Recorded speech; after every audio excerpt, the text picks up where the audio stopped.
우리가 오늘부터 살펴볼 이 에스겔은 총 48장으로 이루어져 있습니다.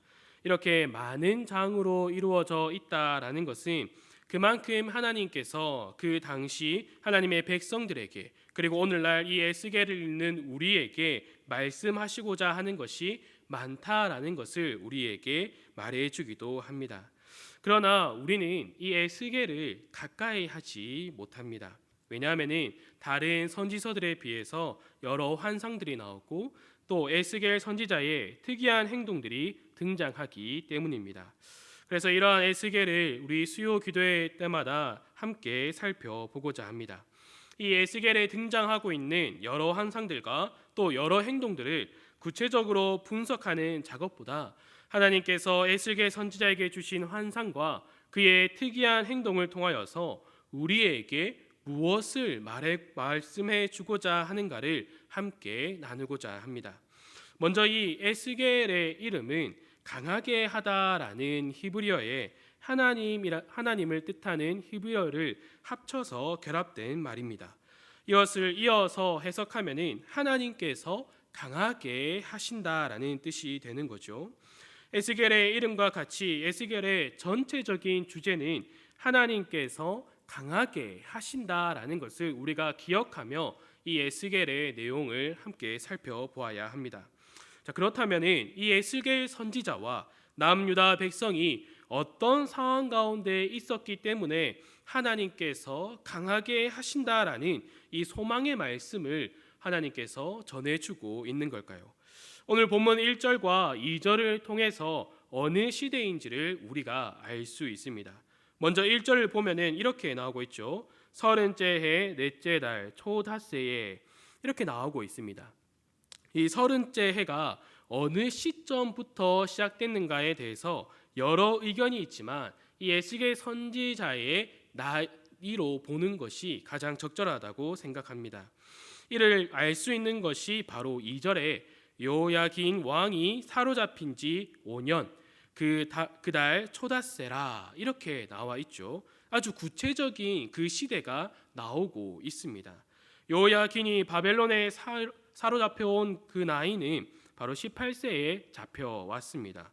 이때가 주전 598년경이다라고 말하고 있습니다. 즉 이때 에스겔도 함께 포로로 잡혀왔고 하나님의 환상을 본 것이 1호부터 5년 뒤인 그 연도라고 하는 거죠. 그래서 에스겔은 주전 623년에 태어났다라고 우리가 계산할 수 있습니다.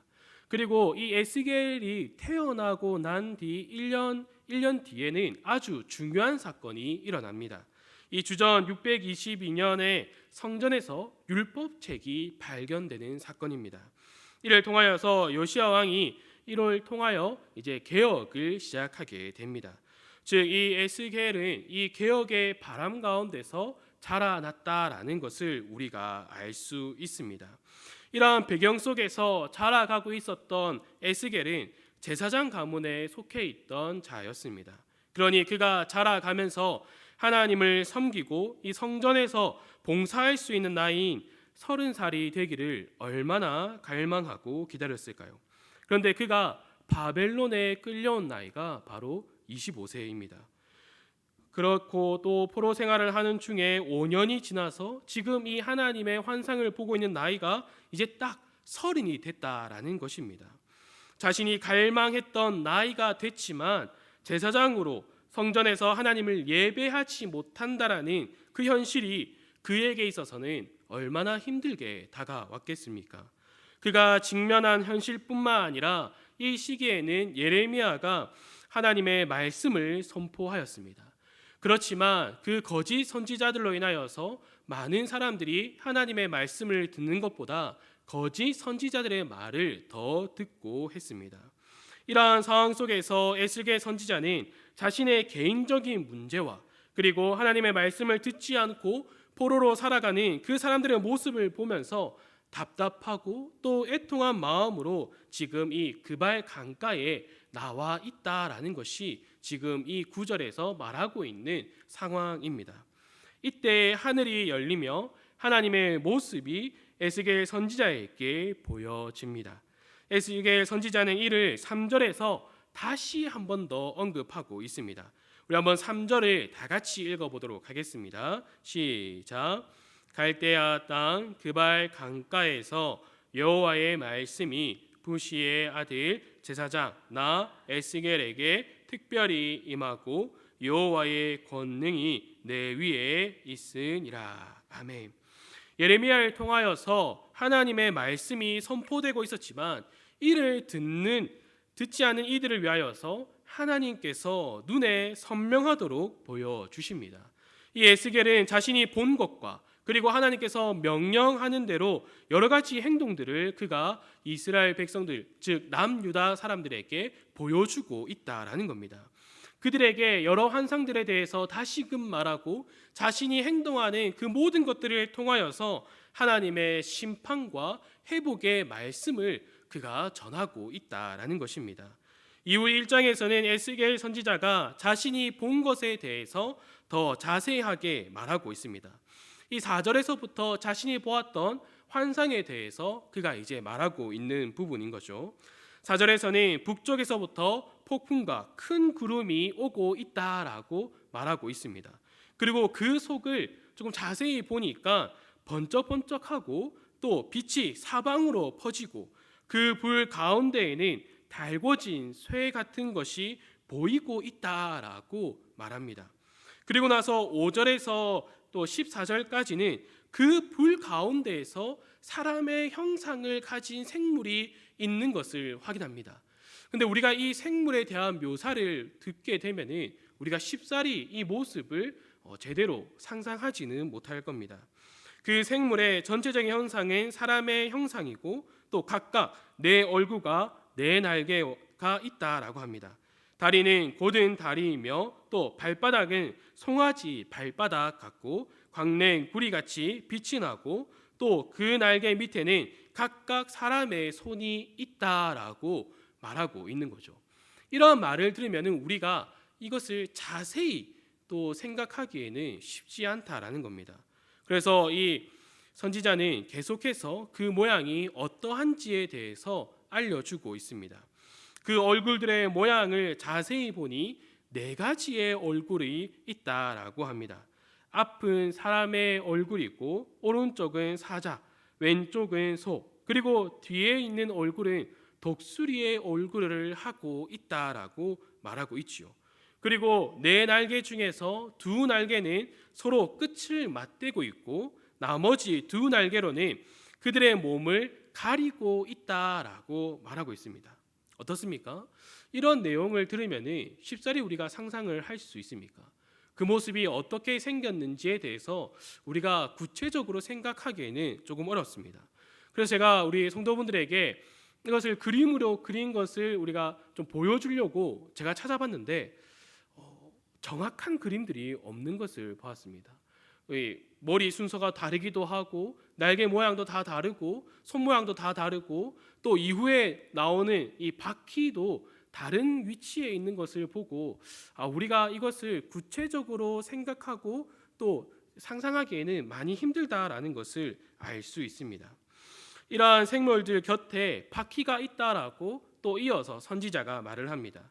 그 바퀴 모양도 특별하죠. 16절에서는 이 바퀴의 모양과 또 그 구조는 황옥같이 보이고 그 넷은 똑같은 모양을 가지고 있고 바퀴 안에 또 바퀴가 있다라고 말하고 있습니다. 이러한 모습들을 우리가 구체적으로 상상하기는 힘들지만 중요한 것은 20절에서 말하고 있습니다. 에스겔 1장 20절을 우리 한번 다 같이 한번 읽어보도록 하겠습니다. 시작. 영이 어떤 쪽으로 가면 생물들도 영이 가려하는 곳으로 가고 바퀴들도 그 곁에서 들리니 이는 생물의 영이 그 바퀴들 가운데에 있음이니라. 내 생물과 그리고 그 곁에 있는 바퀴가 자신이 원하는 대로 움직이는 것이 아니라 영이 어떤 쪽으로 갈 때 그 영이 가려고 하는 곳으로 간다라고 말하고 있습니다. 이는 12절에서도 영이 움직일 때 내 생물들이 움직이며 돌이키지 않고 일제히 앞으로 굳게 행한다라고 표현하고 있습니다. 내 생물과 바퀴를 움직이는 영은 도대체 무엇인가라고 하여 그 음성을 따라 이 선지자가 눈을 드니 보이는 것이 있다라고 말하고 있습니다. 이어지는 26절에서 28절을 우리 한번 다 같이 한번 읽어보도록 하겠습니다. 26절에서 28절의 말씀입니다. 시작. 그 머리 위에 있는 궁창 위에 보좌의 형상이 있는데 그 모양이 남보석 같고 그 보좌의 형상 위에 한 형상이 있어 사람의 모양 같더라.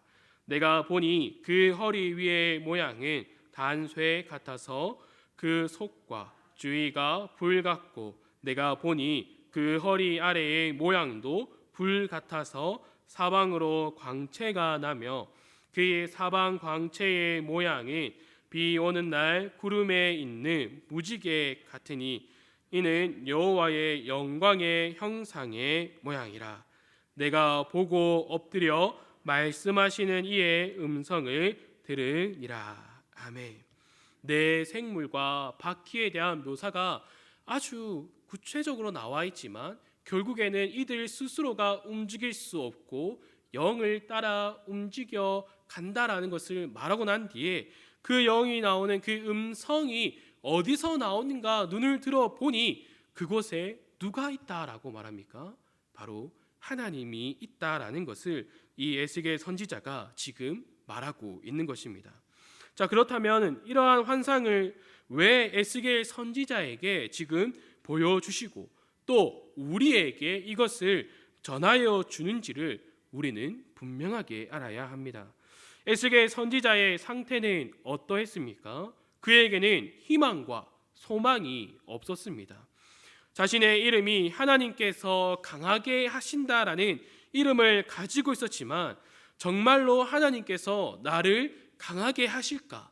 이러한 의문을 가지고 살아가고 있습니다.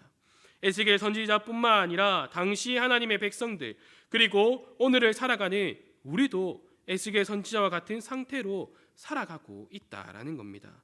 우리가 믿음을 고백하지만 고백하는 그 믿음의 분량이 여전히 어리석고 연약하여서 하나님의 말씀을 의지하고 그 뜻을 구하고 살아가기보다는 염려와 걱정과 근심 가운데에 살아가는 날들이 더 많다라는 것입니다. 그러한 에스겔 선지자에게 하나님께서 나타나셨습니다. 다시 우리가 1절로 돌아가서 후반절을 살펴보겠습니다. 1절 후반부를 보면은 이렇게 말하고 있죠. 하나님의 모습이 내게 보이니. 이 구절은 에스겔 선지자가 그발 강가를 지나다가 우연히 하늘이 열리고 거기에 나타난 하나님을 내가 보았다라고 말하고 있는 것이 아닙니다. 에스겔 선지자가 본 것이 아니라 하나님께서 그를 인도하여서 보게끔 만들었다라는 것을 표현하고 있는 구절입니다. 그리고 하나님께서 보여주고 있는 것이 바로 내 생물입니다. 하나님께서 보여주고 있는 그 생물들이 가진 얼굴은 각각이 의미하는 것이 있습니다. 이들이 의미하는 것을 간단히 살펴보면 앞에 있는 사람의 얼굴은 지혜를 말하는 것입니다. 하나님께서는 하나님의 지혜로 자신의 백성을 올곧게 인도하신다라는 것을 나타내기 위한 것이죠. 또한 오른쪽에 있는 사자의 얼굴인 용맹과 강함을 의미하는 것입니다. 하나님께서 자신의 백성을 절대로 뺏기지 않겠다라는 것을 말씀해 주십니다. 나라가 망했을지라도 그들의 영혼을 끝까지 보호하신다라는 것을 말해주고 있는 것이죠. 그리고 왼쪽에 있는 얼굴은 소입니다. 이 소의 얼굴이 의미하는 것은 성실입니다. 성실이 의미하는 것은 변함이 없고 동일하시고 참되고 진실하심 그리고 확실하다라는 것을 말하고 있는 것입니다. 즉 하나님의 말씀과 약속은 변하지 않고 참되시며 그 말씀과 약속이 확실하다라는 것을 의미하고 있는 것이죠. 마지막으로 뒤에 있는 독수리는 민첩함을 말해 줍니다. 하나님의 백성들이 하나님께 기도하고 돌이킨다면 곧바로 응답하시고 들어주신다라는 것을 말해주고 있는 것입니다. 하나님께서는 이를 보여주심을 통하여서 너희에게는 지혜, 또 용맹, 강함, 성실, 민첩함이 없다라는 것을 알려줌과 동시에 내가 지혜이며 용맹이고 내가 성실이며 내가 민첩임을 통하여서 너희를 반드시 강하게 할 것이다라는 것을 이 환상을 통하여서 알려주고 계시다라는 겁니다. 에스겔 선지자는 3절에서 다시금 자신의 상태를 언급합니다. 갈대아 땅, 그발 강가, 무기력하고 앞을 생각조차 하지 못하고 걱정과 근심으로 가득한 상태에 있는 자신에게 하나님의 말씀이 특별히 임하고 여호와의 권능이, 그의 능력의 손이 자신 위에 있다라는 것을 그가 아주 분명하게 고백하고 있다라는 겁니다. 에스겔 선지자는 이제 자신이 본 것 그리고 경험한 것을 남유다 백성들과 또 오늘 우리에게 전하고 있는 것입니다. 주안의 사랑하는 성도 여러분, 우리는 막막한 삶을 살아간다라고 생각하는 분들이 많습니다. 지금 처한 상황에서 나아질 기미가 없다라고 생각하며 이 세상을 살아가는 성도들이 있습니다. 이러한 생각을 하는 것이 맞습니다. 나에겐 지혜도 용맹도 성실함도 또 민첩도 없기 때문입니다. 그러나 하나님께서 이 모든 것이 되신다라는 겁니다. 하나님께서 하나님의 백성들을 반드시 강하게 하실 것이다라는 것을 이 에스겔을 통하여서 우리에게 말씀해 주신다라는 것이죠. 우리는 이것을 기억해야 합니다. 우리가 이 말씀을 기억해야지만이 온전히 하나님을 의지할 수 있으며 그 확실한 약속을 늘 붙들며 살아갈 수 있다라는 것입니다. 하나님의 말씀이 특별히 에스겔 선지자에게 임하였다라고 3절에서는 말하고 있지요. 우리는 이것을 통하여서 나에게도 그 말씀이 임하게 달라고 기도해야 합니다. 그리고 내 머리 위에 세상이 있고 내 머리 위에 절망이 있다라고 말하는 것이 아니라 하나님의 권능, 하나님의 그 능력의 손이 내 위에 있으며 나를 주관하시는 분은 오직 하나님이시다라는 것을 우리가 깨달아 고백해야 한다라는 것입니다. 우리 아버지 되시는 하나님께서 우리를 반드시 강하게 하실 것입니다. 우리가 이 말씀들을 깨닫지 못한다면 여전히 우리는 걱정과 근심 가운데 살아갈 뿐입니다. 우리가 기도의 자리에 나와서 기도하지만 여전히 우리 마음 가운데서는 하나님 약속을 온전히 믿지 못하고 그 말씀을 온전히 깨닫지 못하고 우리에게 너희를 반드시 강하게 할 것이다라는 그 하나님을 깨닫지 못하고 경험하지 못함을 통하여서 우리는 여전히 어리석은 삶을 살아갈 수밖에 없다라는 것이죠. 이러한 상황 가운데서 하나님께서는 우리에게 아주 분명하게 말씀해 주십니다. 내가 너희를 반드시 강하게 할 것이다 라는 것이죠. 사랑하는 성도 여러분, 이것을 늘 기억하시기 바랍니다. 우리를 강하게 하실 하나님이 누구신가를 분명히 우리는 깨달아야 한다라는 것이죠. 그가 어떻게 우리를 강하게 하실 것인가도 우리는 말씀을 통하여서 깨달아야 합니다. 그것을 이 에스겔에서 아주 오랜 시간을 동안 우리에게 말해주고 있다라는 것입니다. 앞으로 우리가 이 에스겔을 함께 살펴봄을 통하여서 우리를 강하게 하실 그 하나님께서 어떻게 우리를 강하게 만들어 가시는가, 또 우리에게 주어진 그 약속이 어떻게 변함없이 우리에게 역사하고 우리 가운데서 그 일들이 일어나고 있는가를 함께 살펴볼 것입니다. 언제나 이것을 기억하여서 우리를 늘 강하게 하실 하나님을 늘 믿고 또한 그 손에 붙들려서 살아가는 우리 모든 축복로교회 성도들이 되기를 간절히 소망합니다. 함께 기도하도록 하겠습니다. 아버지 하나님, 감사합니다. 우리가 이 세상을 살아갈 때에 내가 믿음을 가지고 그 믿음대로 살아간다라고 말하지만 나에게 다가오는 여러 가지 문제와 위기와 시험들을 통하여서 절망과 또한 근심과 걱정 가운데 살아갈 때가 많습니다. 이러한 삶이 반복됨을 통하여서 과연 이 상황에서 더 나아질 수 있는가? 나는 이 상황에 안주하며 살아가야 하는가? 이런 막막한 삶을 살아갈 때에 나에게 어떤 소망과 희망이 있는가? 이러한 고민을 하고 있는 우리에게 하나님께서는 분명하게 말씀하여 주십니다. 내가 반드시 강하게 할 것이라는 그 약속의 말씀을 깨닫게 하여 주시옵소서.